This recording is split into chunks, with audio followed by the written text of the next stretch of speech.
Well, I think our recent experience with COVID kind of opened that door. So I see more and more acceptance and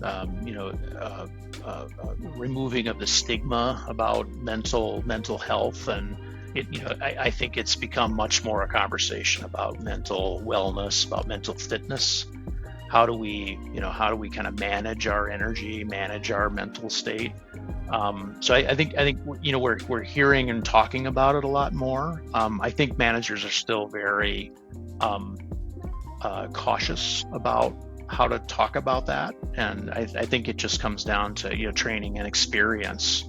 Um, I think that some managers are still very very careful and not wanting to offend.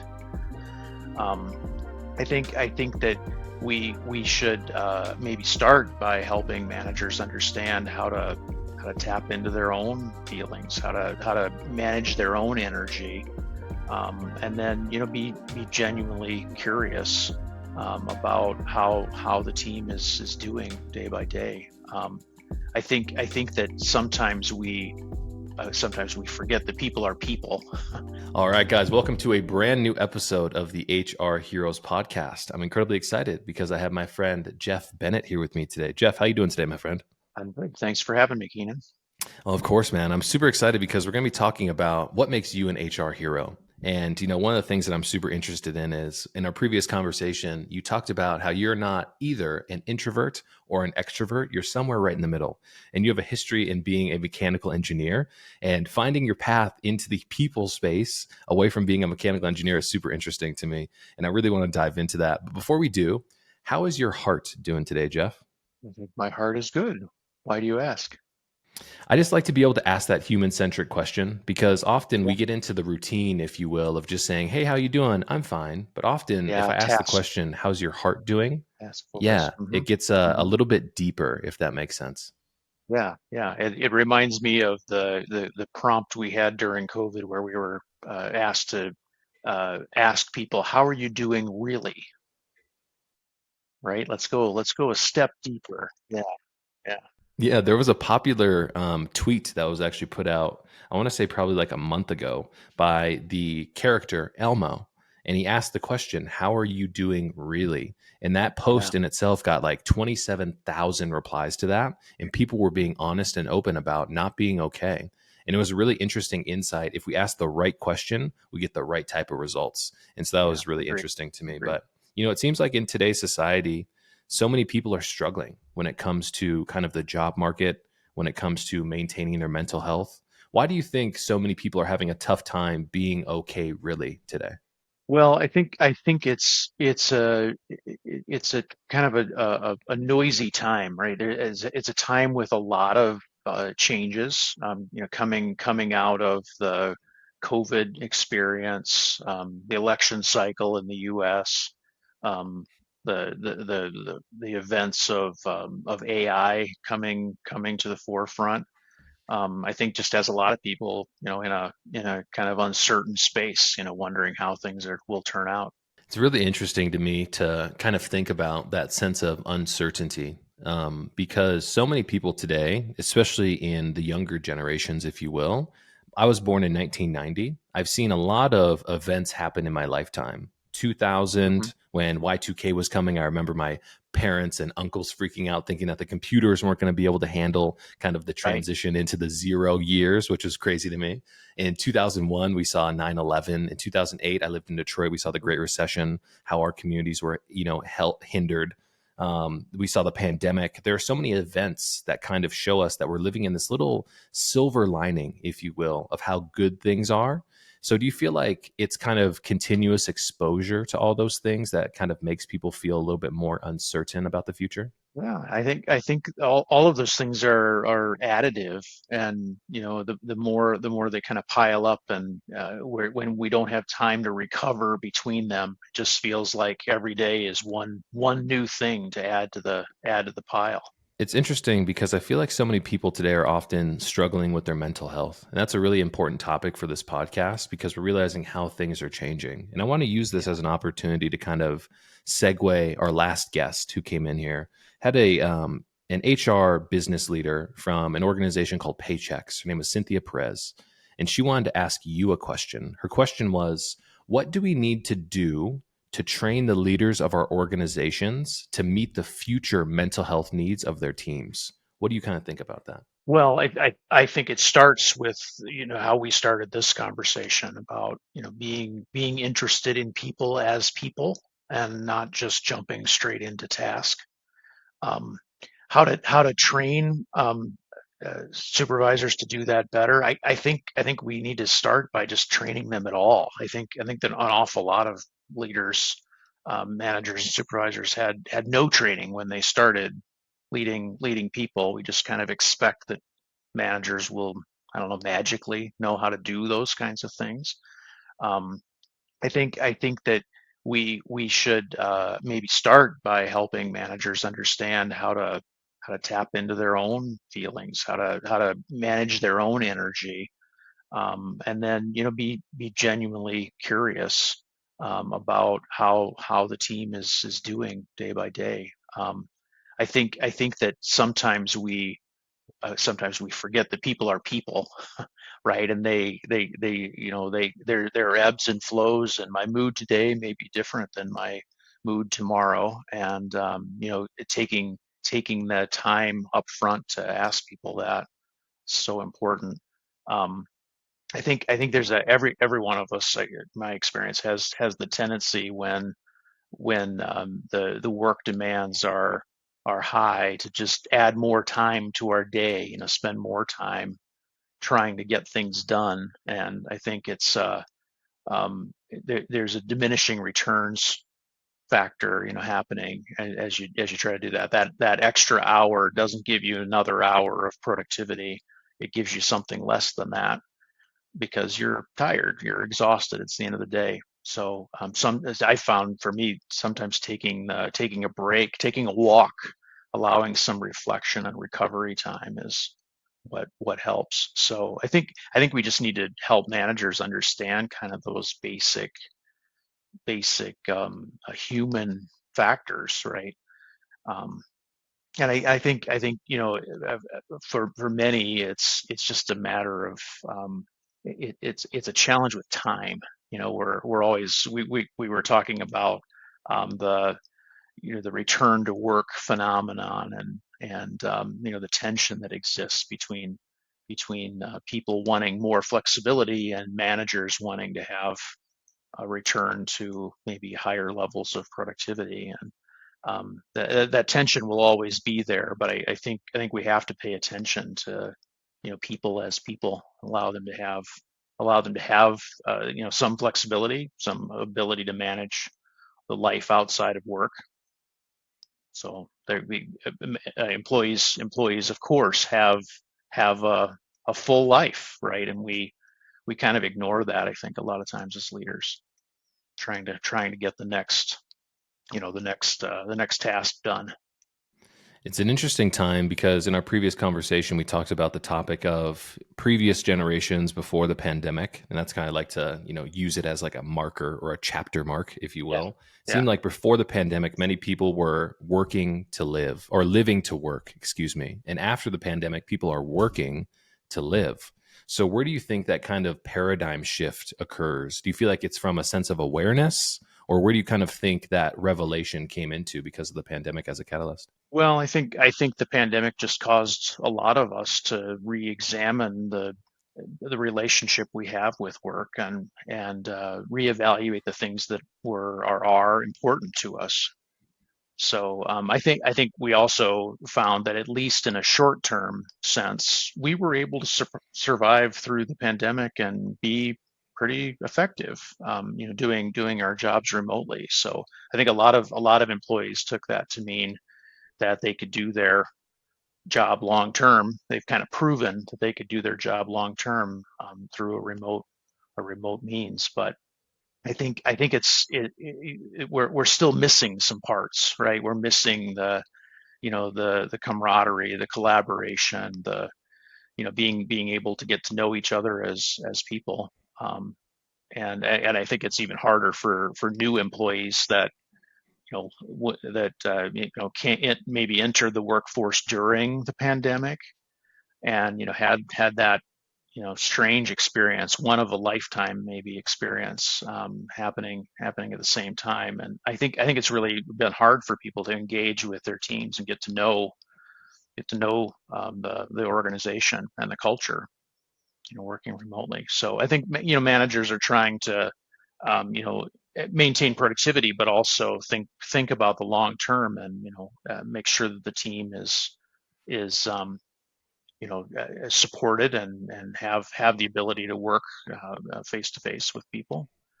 But yeah, so it's an interesting time, in terms of the finding that new balance, with many companies, making statements and making policy that ignores that employee wish, to have that more, that increased flexibility.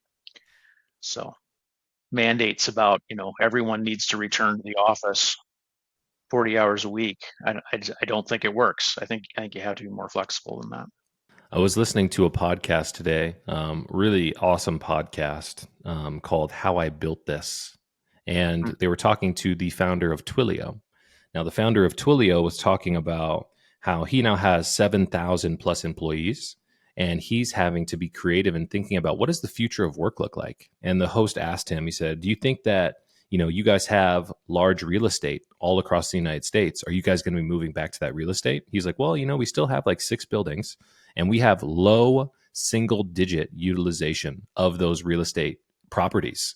And so he's like, so what does the future look like? And he said, I think we have to think about this remote world as being how things are going to continue to be.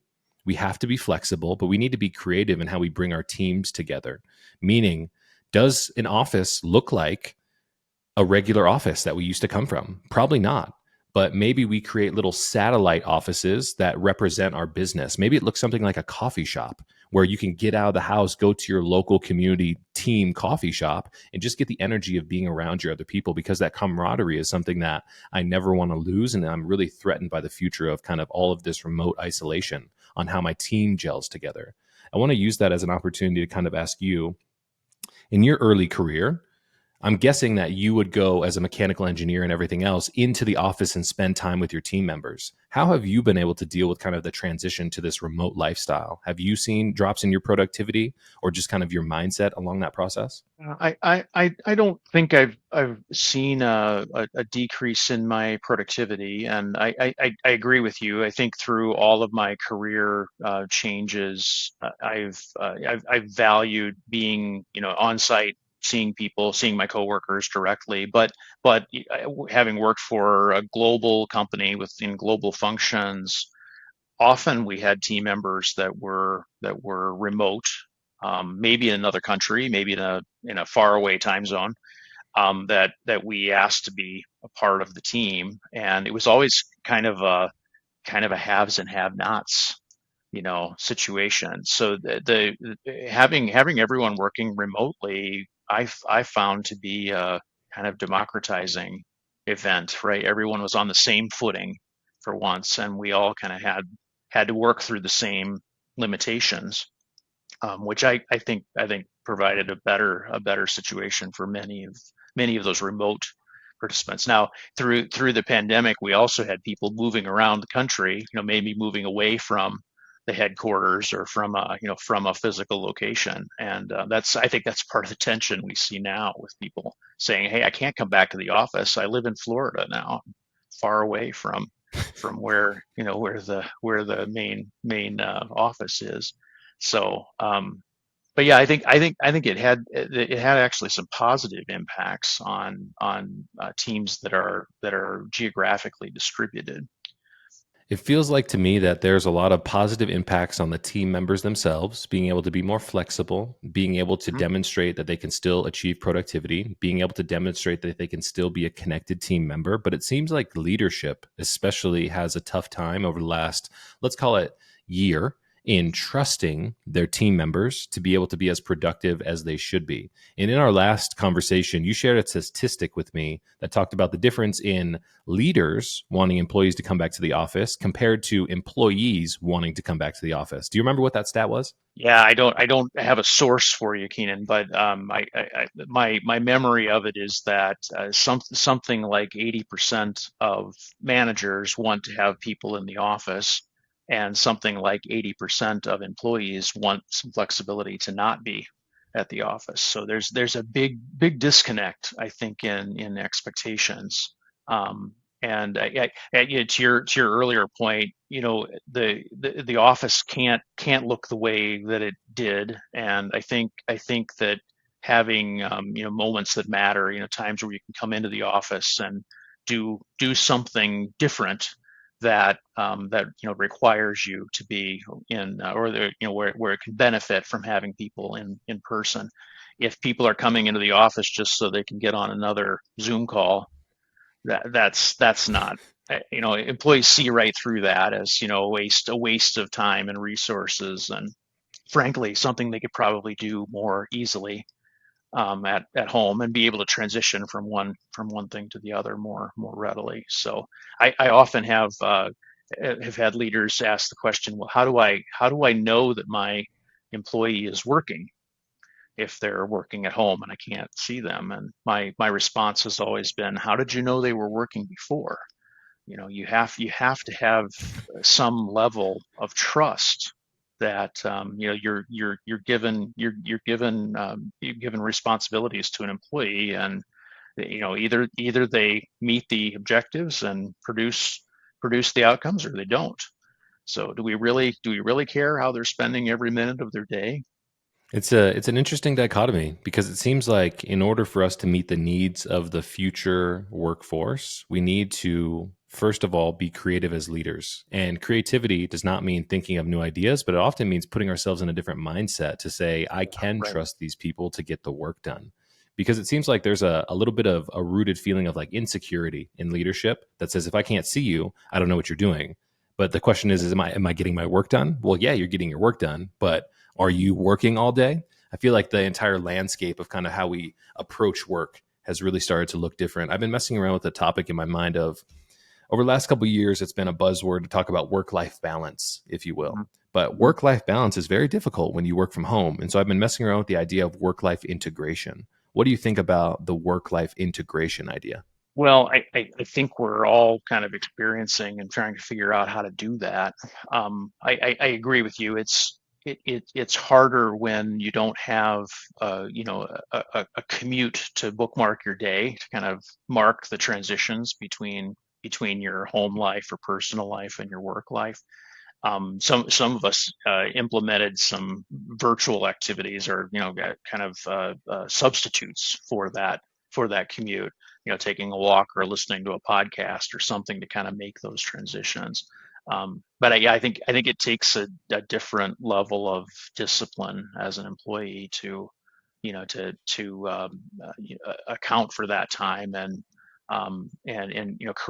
create the right environment for you to be productive. And yeah, I do think there's a blurring. I saw an article just the other day that was talking about this period of time in the late afternoon, where a lot of people are handling personal business, maybe picking up their kids from school or from daycare. It's this period of time from like 4 to 6 p.m. where nothing gets done. And I would argue maybe that's just fine, right? Does it matter what employees are doing during that period of time? Is it really so urgent that you can't wait until the following day? Or is it just the convenience of the manager wanting to have people at their beck and call? I think that, the same way we didn't provide any training to managers in transitioning to this world. I think we've got a training gap for employees as well. I think we could help them a lot more to manage their lives that way. There's an amazing organization that's going to be dropping here on the podcast called Thrive DX. The VP of Global Human Resources, an amazing individual named Elizabeth, and she was talking about their company has had to transition to this remote work style, and they're Hmm. never going back to being in office. But what they had to double down on was the training of their team. And I'm not talking about how to be productive, but how to do things like time block, how to Yeah. establish boundaries, how to create a healthy relationship with their technology. Because this organization is a global footprint. They do cybersecurity and a whole bunch of other stuff. And it's so easy for them to get caught up in the whirlwind, if you will, of working 24 hours a day because they have so many different things and fires to put out. And it Yeah. was just very interesting to me that she continued to emphasize we have to train our people to be better humans at managing their work life expectation, because you cannot work 24 hours a day and show up the next day as a recharged best version of yourself. It's like a diminishing return, exactly like what you said a little bit earlier. Totally agree. And I think, in addition to time boxing and blocking, time for the things that are important in your life, and not just your work requirements, but everything. I think the other piece of that employees and managers both have struggled with is just communicating about those, the times where you're not reachable because you're, in transition with your family or doing something different, when you'll be back. And I don't think we have good tools and practices for how to do that. We can share calendars, we can do certain things like that, but I think we all have kind of struggled with how do we communicate the right amount of information for to everyone about our status, and when we'll be working on different things, when we'll be reachable, when we're not reachable, etc. How much responsibility of this goes back to the education system? So, a good example, as you were talking there, I was thinking about why is there not a course in high school or college that talks about the future of work being a remote work style and being able to balance time management, setting boundaries, having a healthy relationship with your work environment? Do you feel like there's a little bit of a responsibility of these higher ed institutions that are pushing out this next generation into the workforce to kind of get them ready for what they're going to experience? Yeah, that's a good question. I think some of it starts before higher ed. There's been a lot of people have expressed the opinion that we should spend more time even in high school and before, encouraging basic life skills, time management, but financial management, other kind of basic life skills like that. But we pack requirements are so packed full of reading and math requirements, all the disciplinary requirements that have to be satisfied first, and then there's not much time left. So I really I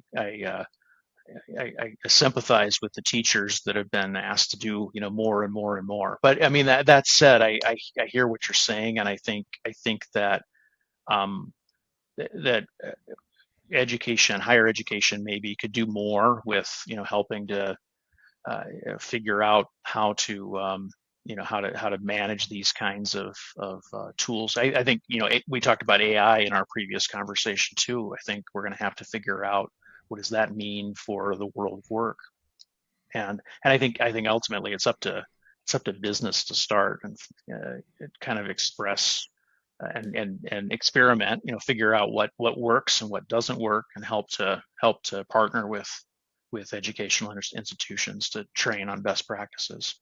What's your 2 cents about the future of AI? Yeah, well, I think AI is a great additional tool in our bag of tools. I, I've experimented and played with AI a lot, and it's changing every day. So it's hard to really pin down what it can do and can't do, and where what is the shape of the curve? Is it a continual improvement, or will we hit different technical limitations that limit that progress? I think we will. I think we're finding some of those already. Um, I think the way I've talked to my clients about this is treat AI as another member of your team. Maybe equivalent to an intern coming in that needs guidance. It doesn't know the difference between sometimes a correct result and maybe an inappropriate or you know incorrect result. So I think you have to help provide some parameters and oversight, judgment around it. But again, it can do a lot of things, and with the right parameters and inputs, it can produce some valuable work product very quickly. So I think we've and I think this is a responsibility partly of HR as a strategic function, is we have to figure out what's the how do we make work better using AI rather than thinking about what jobs will be replaced, because I think that's more simplistic than in actuality. I think there are tasks that can be replaced, but replacing a whole job is a different story. How do you string those tasks together into a coherent whole? I don't think anybody's figured that out yet.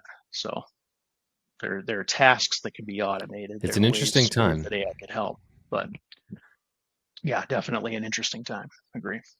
There's something that we've been doing as an organization is we've been approached by some of our HR partners who say, what technology is out there that helps us eliminate some of those redundant tasks that keep my team from doing the human-centric work that we need, aka the answering questions about benefits, FMLA, PTO, what qualifications you have, all of that type of information.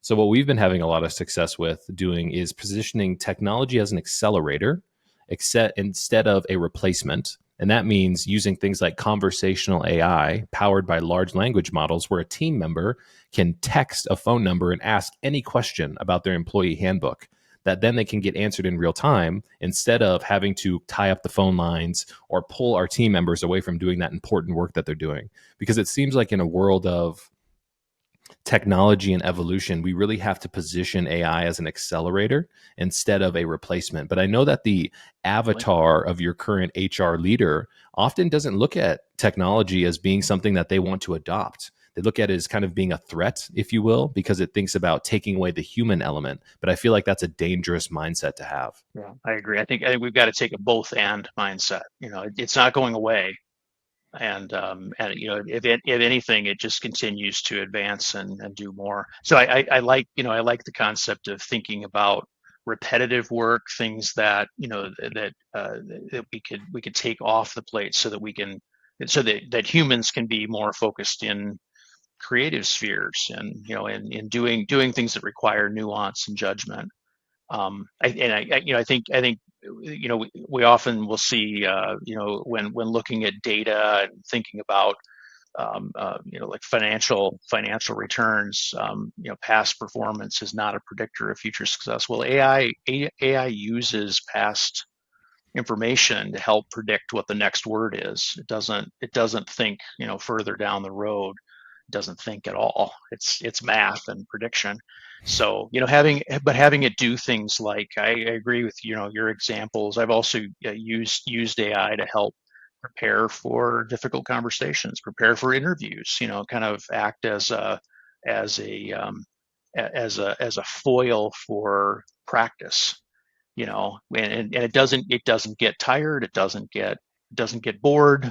You know, it'll continue to give, you know, with the right prompts, it will continue to give you feedback and suggestions, and it's you know, it's helpful for things like that. But yeah, where you have to keep in mind that people are not machines, and you know, we can't you can't predict how, you know, exactly how a change will play out in the organization. I can't see AI filling that kind of advisory role. It can tell you about best practices. It doesn't know your organization, doesn't know your people, doesn't know how people will respond. That is a perfect opportunity for me to bring up. I'm not sure if I talked about this in our last conversation together, but I recently saw a podcast with Deion Sanders. Now, Deion, if you guys don't know who he is, he's the head coach of, you know, the Colorado Buffaloes university college football team, former Dallas Cowboy, Atlanta Hawk, or Atlanta Falcon, all those type of things. And he's been getting a lot of praise over the last couple of years because of his leadership style and how he gets the best out of his players. And the question that was asked by the guest was, Deion, how do you motivate all of these different personalities? And he said very simply, what I have to do is I have to understand who my player is. And the only way I do that is by watching them and spending time with them, because I can yell at one player and get them motivated. If I Mhm. yell at another player, it might shut them down. I have to have a Yeah. conversation one on one with somebody else. And sometimes I just have to give somebody a look and they know what I'm talking about. And it was a really interesting dynamic into leadership and understanding that you can't motivate everybody the same way. You really do have to take an individualized approach. And the only way that true leadership kind of shines through is by being intentional about each individual instead of kind of having a blanket approach. So, my question for you, Jeff, is how do we think leaders are changing, especially in this remote world? Because there's a lot more emphasis on things like empathy, compassion, curiosity, especially in this remote environment. So, what kind of changes have you seen throughout your career in the leadership style? Well, I think our recent experience with COVID kind of opened that door. So I see more and more acceptance and removing of the stigma about mental health, and I think it's become much more a conversation about mental wellness, about mental fitness. How do we kind of manage our energy, manage our mental state? So I think we're hearing and talking about it a lot more. I think managers are still very um, cautious about how to talk about that, and I think it just comes down to training and experience. Um, I think that some managers are still very very careful and not wanting to offend. I think the responsibilities of the manager through COVID, they felt like they changed a little bit. They felt like people were expecting managers to be on the front line, helping to make sure that people were okay because they weren't visible, they weren't present in the office, so you couldn't tell if there were signs of depression or something changing for the individual. But I think I think that we again didn't provide a lot of support and training and help, and I think managers kind of have overreacted in some cases to where they're reluctant to now hold people accountable. And we need both, right? We still need managers to help align expectations and hold people accountable if they're not performing well. And um, in the this conversation we talked about earlier with flexibility, the performance of the individual has to factor in. If we've got a team member that's not pulling their weight, we need to hold them accountable. I think that's another way that the dynamics changed in my career when we were meeting directly and physically. um, the team would help to hold the members accountable to the expectations, the goals of the project, the goals of the department. And with COVID and remote work, I think more of that fell directly on the manager, and everyone else kind of deferred to them. It became much more of a hub and spoke kind of model going through the manager, as opposed to having people collaborating in more of a matrix way. Yeah, it's very interesting to me that the dynamics of even communication have completely changed. I want to talk about kind of your changing of kind of your career path. So, starting off as a as an engineer, being somebody who didn't have a huge emphasis for people, it's interesting to me that you have found yourself being a people leader today. So, why don't we kind of talk about kind of your early passion for mechanical engineering and then going into the people space and kind of that transition for you? Yeah. I spent time in two of my careers. I had several pivots, as you refer to. I spent time as a mechanical engineer. I spent time in information technology, another space where traditionally you wouldn't think it was people centric, but I found that most of that work gets done with and through people too. The content may be about technology or about physical products or machines, but there are people around those tools that need to be cared for and aligned. And I found that early in my career, I really enjoyed helping other people be successful. Um, I enjoyed the work. I enjoyed the math and the science aspects of it, but I really found more of my passion in helping other people succeed, and coaching teams, coaching leaders. So it made a transition, kind of continuing to support the same client base that I had before in the technical and scientific community, but kind of shifted from one discipline to another. But I think the common thread for me is that that desire to kind of support and serve each other, serve my fellow teammates. I mean, it's an amazing journey to see how you've naturally kind of found your path. One of my favorite sayings is when we're on the right path, the universe has a way of conspiring with us. And it Yeah, seems like doors get opened up that we never experience. We have opportunities that pop up that we didn't expect.